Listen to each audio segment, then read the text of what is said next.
ఒకప్పుడు జగన్మోహన్ రెడ్డి అధికారంలో ఉన్నప్పుడు కూడా వైఎస్ఆర్సీపీ బలంగా ఉన్నప్పుడు కూడా విశాఖలో 4 ఎమ్మెల్యే స్థానాలని తెలుగుదేశం పార్టీ గెలుచుకుంది. అప్పట్లో ఆయన 22 స్థానాల్లో అక్కడ 4 విశాఖ సిటీలో.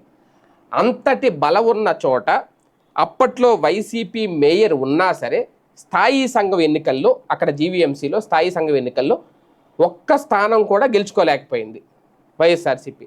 అలాంటిది ఇప్పుడు టీడీపీ మేయర్ ఉన్నారు. మొన్న వైసీపీ మేయర్ని గద్దె దించి టీడీపీ మేయర్ ఆ స్థానం దక్కించుకున్నారు. ఇప్పుడు తాజాగా జరిగిన విశాఖ జీవీఎంసీ స్థాయి సంఘం ఎన్నికల్లో 10 స్థానాల్లో 9 స్థానాలు తెలుగుదేశం పార్టీ కైవసం చేసుకుంటే 1 స్థానం వైసీపీ గెలుచుకుంది.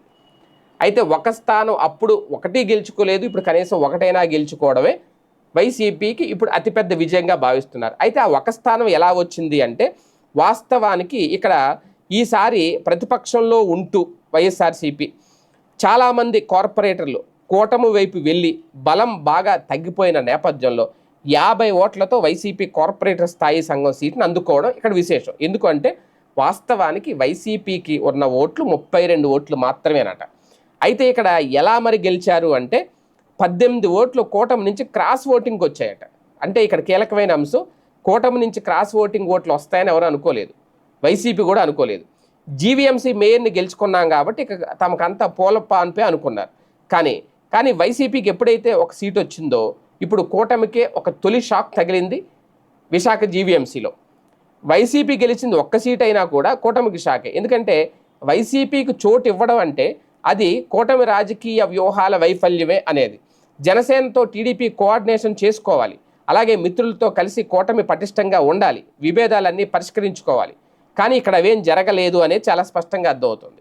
అందుకే ఇప్పుడు ఒకనాడు మేయర్గా అధికారంలో ఉంటూ 10కి 10 స్థాయి సంఘం సభ్యులను గెలిపించుకున్న స్టాండింగ్ కమిటీ చైర్మన్ పదవిని కూడా కైవసం చేసుకున్న వైసీపీ ఇప్పుడు అన్నీ కోల్పోయి 1 స్టాండింగ్ కమిటీ మెంబర్తో సంతృప్తి పడాల్సి వస్తుంది. అయినా ఇది తమకైతే తమ వరకు ఘన విజయమే అని చెప్పుకుంటోంది వైసీపీ.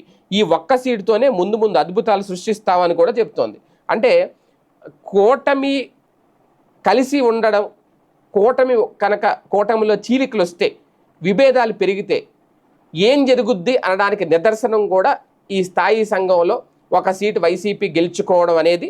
ఇప్పుడు ఇలాగే ఉంటే రేపొద్దున్న సార్వత్రిక ఎన్నికల్లో కూడా ఇలాంటి ప్రభావం చూపిస్తుంది, చాలా జాగ్రత్తగా ఉండాల్సిన సమయం అని వైసీపీ నుంచి ఆ క్రాస్ ఓటింగ్కి వచ్చిన 18 ఓట్లు ఏవైతే ఉన్నాయో అవి చూసినప్పుడు కూటమికి ఒక పెద్ద హెచ్చరిక.